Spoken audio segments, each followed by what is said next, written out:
Hi students, ratio and proportion. This is the another next chapter of your syllabus. Means sixth chapter of your syllabus. This is the last chapter of your syllabus. I have to do the equations. Actually, I had did that one, but I need to make the revision on time. I will do that. This is another chapter, ratio and proportion. From this chapter only 4 to 6 marks you can 4 to 7 marks you may expect from this chapter. 2 marks on question and 5 marks on question. From the point of that, I will discuss only what we need, that much only. ಎಷ್ಟು ಬೇಕೋ ಅಷ್ಟು ಮಾತ್ರ discuss ಮಾಡ್ತೀನಿ, extra ಜಾಸ್ತಿ discuss ಮಾಡೋದಕ್ಕೆ ಹೋಗೋದಿಲ್ಲ. Because ಬುಕ್ಕಲ್ಲಿ ನಾನು ಫಾಲೋ ಮಾಡೋ ಬುಕ್ಕಲ್ಲಿ ಅಥವಾ ನೀವು ತಗೊಂಡಿರೋ ಬುಕ್ಕಲ್ಲಿ that's syllabus related to the not only B C U, it also applicable for the B C U B B A. Okay, B C ಯುದು ಬಿ ಬಿ ಎ ಪೋರ್ಷನ್ಸು ಅದ್ರಲ್ಲಿ ಕವರ್ ಆಗಿದೆ. ಅದ್ರಲ್ಲಿ ತುಂಬ ಪೋರ್ಷನ್ಸ್ ಇದೆ. ನಮ್ದು ಎಷ್ಟು ಟಾಪಿಕ್ ಇದೆಯೋ ಅಷ್ಟು ಮಾತ್ರ ನಾವು ಕವರ್ ಮಾಡ್ಕೋಬೇಕಾಗುತ್ತೆ. So here ratio and proportion, these are the 2 topics. First one ratio, afterwards the proportion. So ratio ಮಾತ್ರ ನಾನು ಡಿಸ್ಕಸ್ ಮಾಡ್ತೀನಿ, ಎಷ್ಟು ಬೇಕೋ ಅಷ್ಟು. So first, the meaning of ratio: the relationship between the 2 numbers that express how much bigger one is than the other. So ratio ಅಂದರೆ this is a relationship, ಅದು ಒಂದು relationship. ಯಾರ ಮಧ್ಯೆ?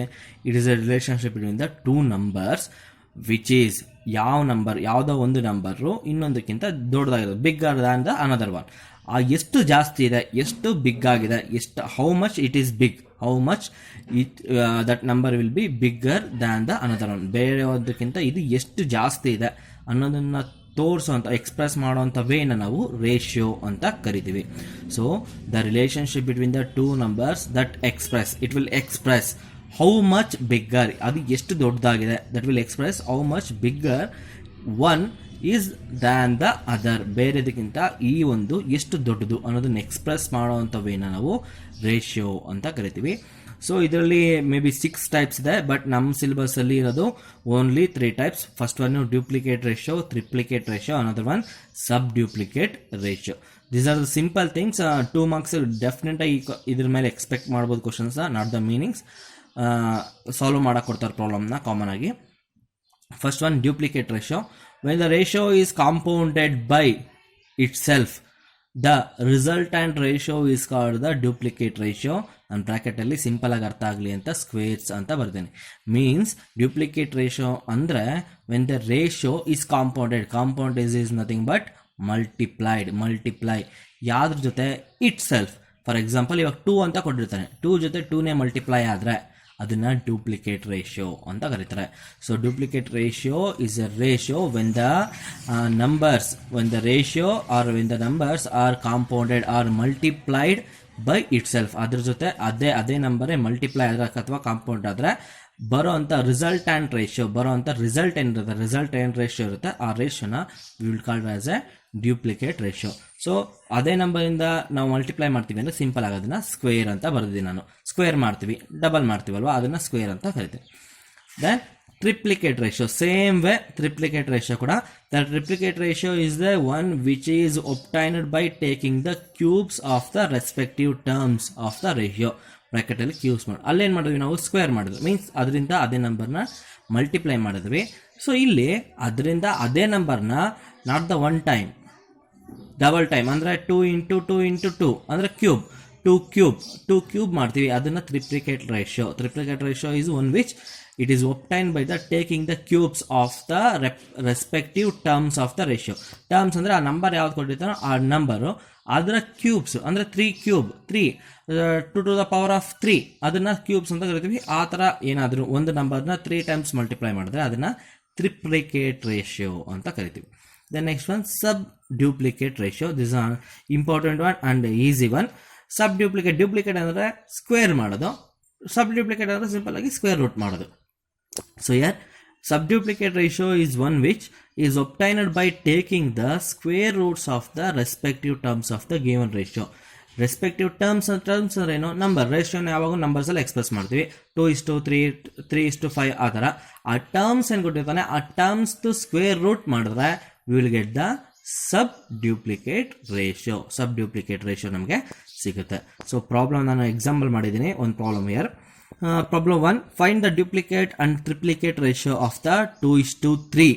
So duplicate ratio 2:3 ಕ್ವಶನ್ ಬರ್ಕೊಂಡಿದ್ದೀನಿ. So duplicate ratio ಅಂದರೆ ಏನು ಹೇಳ್ತಾರೆ, ನಾನು ಇಲ್ಲಿ ಸ್ಕ್ವೇರ್ ಮಾಡಕ್ಕೆ ಹೇಳಿದ್ದೀನಿ, ರೈಟ್. ಇಲ್ಲಿ ಏನು ಮಾಡಕ್ಕೆ ಹೇಳಿದ್ದೀನಿ, ಸ್ಕ್ವೇರ್ ಮಾಡಕ್ಕೆ ಹೇಳಿದ್ದೀನಿ. So same thing I am doing A number ಯಾವುದಿದೆ, 2 ಇದೆ. 2 ಸ್ಕ್ವೇರ್ ಇಷ್ಟು 3 ಸ್ಕ್ವೇರ್. ಆನ್ಸರ್ಸ್ ಬರುತ್ತೆ. 2 ಸ್ಕ್ವೇರ್ ಅಂದರೆ 2 ಇಂಟು 2, 3 ಸ್ಕ್ವೇರ್ ಅಂದರೆ 3 ಇಂಟು 3. 2 ಇಂಟು 2 ಅಂದರೆ 2 2 ಝ 4, 3 3 ಝ 9. ಸೊ 2 ಸ್ಕ್ವೇರ್ ಅಂದರೆ 4, 3 ಸ್ಕ್ವೇರ್ ಅಂದರೆ 9. This is the duplicate ratio. ಅಂದರೆ ಅದನ್ನು ಸ್ಕ್ವೇರ್ ಮಾಡಿದ್ರೆ ನಮಗೆ ಡ್ಯೂಪ್ಲಿಕೇಟ್ ರೇಷಿಯೋ ಬರುತ್ತೆ. ಟ್ರಿಪ್ಲಿಕೇಟ್ ರೇಷಿಯೋ ಅಂದರೆ ಏನು ಮಾಡಬೇಕು, ಕ್ಯೂಬ್ ಮಾಡಬೇಕು. Same thing, triplicate is equal to 2:3. ಒಂದು ಕ್ವಶನ್ ಕೊಟ್ಟಿರೋದನ್ನು ಬರ್ಕೊಂಡಿದ್ದೀನಿ. ಕ್ಯೂಬ್ ಮಾಡೋಕೆ ಹೇಳಿದ್ದಾನೆ. 3 to the power 3 cube 2 cube 3 cube. 2 cube ಅಂದರೆ 2 ಇಂಟು ಗೊತ್ತಿರಬೇಕು, 2ನ 3 ಟೈಮ್ಸ್ ಮಲ್ಟಿಪ್ಲೈ ಮಾಡೋದು ಅಂತ. 2 ಇಂಟು 2 ಇಂಟು 2. ಸರ್ 2 2 ಝ 4, 4 2 6 ಅಲ್ವಾ ಸರ್? ಅಲ್ಲ, 2 2 ಝ 4, 4 2 ಝ 8. So same way 3 into 3 into 3, 3 3 ಝ 9, 9 3 ಝ 27, 8:27 is the answer. So duplicate triplicate ಮಾಡೋದು. Same way sub duplicate. Problem number 2, sub duplicate ಏನು ಮಾಡೋದು, ಸ್ಕ್ವೇರ್ ರೂಟ್ ಮಾಡೋದು. ಚೆನ್ನಾಗಿ ನೆನಪಿರಲಿ, ಡ್ಯೂಪ್ಲಿಕೇಟ್ ಅಂದರೆ ಸ್ಕ್ವೇರು, ಟ್ರಿಪ್ಲಿಕೇಟ್ ಅಂದರೆ ಕ್ಯೂಬು, ಸಬ್ ಡ್ಯೂಪ್ಲಿಕೇಟ್ ಅಂದರೆ ಸ್ಕ್ವೇರ್ ರೂಟ್. ಕನ್ಫ್ಯೂಸ್ ಆಗೋದು ಬೇಡ, ಓಕೆನಾ. Same way find sub duplicate of 4:64. Sub duplicate is equal to 4:64 question ಬರ್ಕೊಂಡಿದ್ದೀನಿ.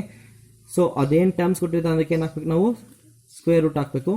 4 square root ಇಷ್ಟು 60 square root of 64. 4 square root ಎಷ್ಟು ಬರುತ್ತೆ, 2 ಬರುತ್ತೆ. 64 ಸ್ಕ್ವೇರ್ ರೂಟ್ ಎಷ್ಟು ಬರುತ್ತೆ, 8 ಬರುತ್ತೆ. ನೀವು ಕ್ಯಾಲ್ಕುಲೇಟರ್ ನಿಮ್ಗೆ ಗೊತ್ತು, ಬಟ್ ಆದರೂ ಹೇಳ್ತಾ ಇದ್ದೀನಿ. ಸ್ಕ್ವೇರ್ ರೂಟ್ ಹೆಂಗೆ ಫೈಂಡ್ ಔಟ್ ಮಾಡೋದು, 4 ಒಯ್ಯೋದು, ನಿಮ್ಮ ಕ್ಯಾಲ್ಕುಲೇಟರ್ ಸ್ಕ್ವೇರ್ ರೂಟ್ ಸಿಂಬಲ್ ಇರುತ್ತೆ, ಅದನ್ನು ಪ್ರೆಸ್ ಮಾಡಿದ್ರೆ you people get the answer. ಓಕೆನಾ. ಇದಿಷ್ಟೇ ಕಾಮನ್ ಆಗಿ ಈ ಚಾಪ್ಟ್ರಲ್ಲಿ ಈ ರೇಷಿಯೋಸ್ ಮೇಲೆ ಕೇಳುವಂಥದ್ದು ಇವು 3 ಟಾಪಿಕ್ಕೆ. ಇವು 3 ಟಾಪಿಕನ್ನು ಎಕ್ಸ್ಪ್ಲೇನ್ ಮಾಡಿದ್ದೀನಿ. ಇದ್ರ ಮೇಲೆ ನಿಮಗೆ ಕ್ವಶನ್ಸ್ನ ಸೆಂಡ್ ಮಾಡ್ತೀನಿ.